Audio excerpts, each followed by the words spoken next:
Hey guys, welcome to On My Shelf.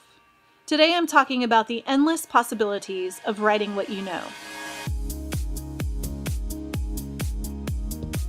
We've heard it all before. There's this timeless advice that's always given to writers. It sounds like this: write what you know. It's a little confusing too. Should you only write what you know? Does that mean I have to always write from the perspective of a white female who fought her way through eating disorders and brain health issues and a father hole that nearly ate her alive? What does writing what you know even mean? Well, it means something different to me. Writing what I know means the whole world is open to me, because if I don't know it, I can learn it. Write what you know is simplistic advice, but the follow-up that people don't often tell you is that you have the ability to know so much more than what you have lived. When we're consistently learning, we can know a whole lot. I am curious about so many things in this world. Right now, those things happen to be extinct beasts and fabled monsters and women who have made their mark in science. In the past, I've been curious about autism and the history of public libraries and the most famous haunted houses. My curiosity drives my learning. When I find myself insatiably curious about a particular topic, ghosts, say, I will research it to the ground. I learn as I research, and I know as I learn. There are many, many ways we can learn what we need to know in order to write what we know. Some of my favorites include the following. 1. Taking a trip. My kids and I have been visiting railroad tracks every time we go on a trip. We are fascinated by railroad tracks. I have a great-grandfather who grew up on a railroad car, and I plan to write a story about him soon. But in order to do that, I have to know the tracks. I have to touch them and feel the cool metal beneath my fingertips.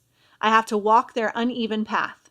I have to climb up the rocks that my great-grandfather would have climbed as a child. Recently, I returned to my high school track, which was also my middle school track, because I'm from a tiny town where we all share resources. I was writing the rough draft of a story about a girl who ran the 400-meter dash. I wanted to run it again to see what it was like. I had run it in middle school and a couple of times in high school, but I wanted to experience it again for myself, so that I would have an accurate way to describe the way the body turns to mush when on the last stretch before the finish line. This is how you learn and know. Travel and experience is one of the most enjoyable forms of learning.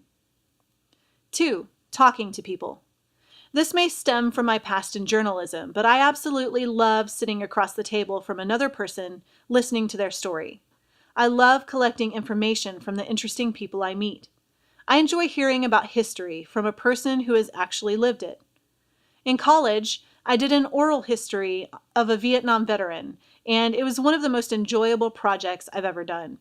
If I find myself obsessed with World War II, I'm going to find someone who lived through it and listen to their story. If I want to know what it was like raising a blind child, I'm going to find someone who did. If I can't write another page of my story without knowing what it's like living on the streets, I'm going to head downtown and talk to the homeless of my city. People can help us learn and know. 3. Read books. Books are fantastic resources for going deeper into any subject. I know we have Google now and you can find anything online, but if you want to learn the nuances of whatever subject you're writing about, a book is the better way to go. The internet only has so many resources, and I know Google is trying to become the search engine of the world by including all the information from books you would ever need, but there's nothing like diving into a long book to get the whole and complete story. Sure, it takes a while, but you will retain information and have it at your fingertips anytime you decide to write what you know. Pursue knowledge, and writing what you know is not a limit at all. It's an endless possibility. I hope you've enjoyed this look at the limitless bounds of writing what you know. Be sure to visit thiswriterlife.com to access my resource library and for more tips on writing and publishing within the context of being a parent. If you have any questions about the craft of writing, creativity, or publishing, leave them in the comments. For more On My Shelf, subscribe to my YouTube channel. Thanks for watching.